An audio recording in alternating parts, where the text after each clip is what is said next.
Second question देखिए, a vehicle travels half the distance with speed v and the remaining distance with speed 2v, तो average speed क्या होगी।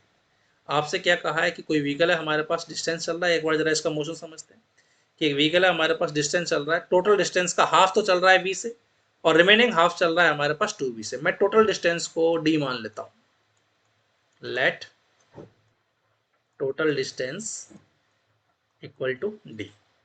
तो इस total distance का half, ये तो इसने कितनी स्पीड से चला, v से, फिर रिमेनिंग हाफ तो वो भी dy/2 हो जाएगा, वो कितने से चला, 2v से। आपसे पूछा एवरेज स्पीड, तो एवरेज स्पीड का रिलेशन क्या होता है हमारे पास, एवरेज स्पीड होती है हमारे पास, एवरेज स्पीड होती है total distance covered in motion upon total time of motion. अब यहां से यहां तक के लिए अगर मैं देखो तो टोटल डिस्टेंस तो चलो मेरे को पता है d है, जो कि मैंने एज्यूम कर रखा है, आगे जरूरत पड़ती है उसको एलिमिनेट करना पड़ेगा। टाइम नहीं पता, तो अपन क्या करें, इंडिविजुअल मोशन का टाइम निकाल ले। इस मोशन के लिए अगर मैं देखूं यहाँ पर, तो यूनिफॉर्म स्पीड से dy/2 डिस्टेंस चला है और रिलेशन पता है अपन को, डिस्टेंस इक्वल टू होता है हमारे पास स्पीड इनटू टाइम, तो वहां से टाइम निकाल सकते हैं। तो शुरुआत के हाफ पार्ट का जो टाइम होगा वो हो जाएगा शुरुआत के हाफ पार्ट की डिस्टेंस अपॉन हाफ पार्ट की स्पीड। सेकंड पार्ट का जो टाइम होगा वो हो जाएगा सेकंड पार्ट की डिस्टेंस अपॉन सेकंड पार्ट की स्पीड। तो फर्स्ट हाफ को कवर करने में d/2v टाइम लगा और सेकंड पार्ट को कवर करने में d/4v टाइम लगा। तो फॉर्मूले को अप्लाई करते हैं, टोटल डिस्टेंस दी हो गई, टोटल टाइम कितना हो जाएगा, t1 प्लस t2।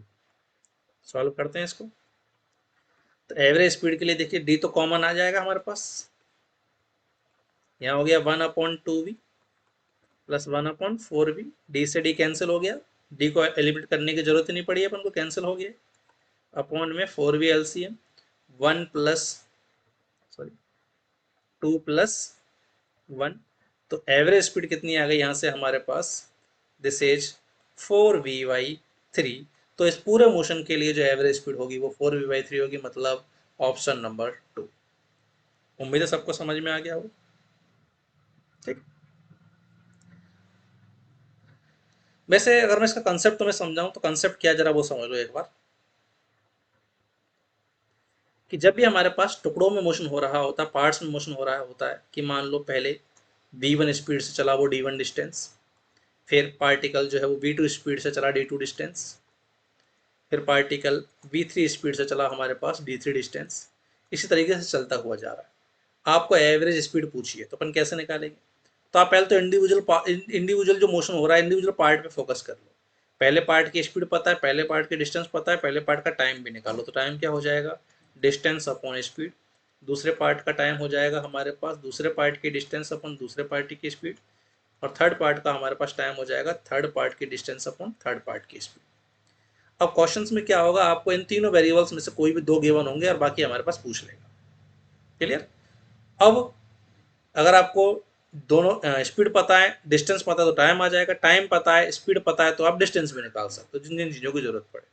तो एवरेज स्पीड क्या हो जाएगी हमारे पास, एवरेज स्पीड होती है टोटल डिस्टेंस, तो हर पाथ की डिस्टेंस को कैलकुलेट करता जाऊँ, ऐड करता जाऊँ, तो ये तो हो गई total distance upon total time. Clear. अगर आपको क्वेश्चन में डिस्टेंस दे दो टाइम दे दे तो ये रिलेशन काम में ले लो, या फिर अगर आपको केवल स्पीड और टाइम दे, डिस्टेंस ना दे तो डिस्टेंस निकाल सकते हैं यहाँ से, कैसे, स्पीड इनटू टाइम। तो डिस्टेंस को लिख सकते हो v1 t1, यहाँ से v2 t2 and v3 t3।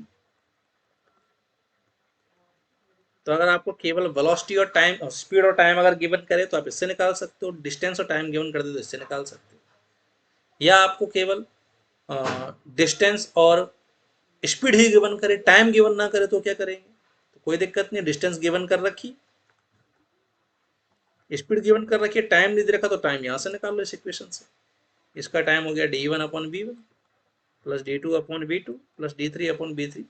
तो एक तरह से बहुत सारी वैरायटी नहीं है हमारे पास ये क्वेश्चंस की, सिंपली हमारे पास ये time equal to distance upon speed का रिलेशन है। आप इंडिविजुअल का निकाल लो, फिर total distance upon total time करके आप क्या कर सकते हैं, एवरेज स्पीड फाइंड कर सकते हैं। ठीक है।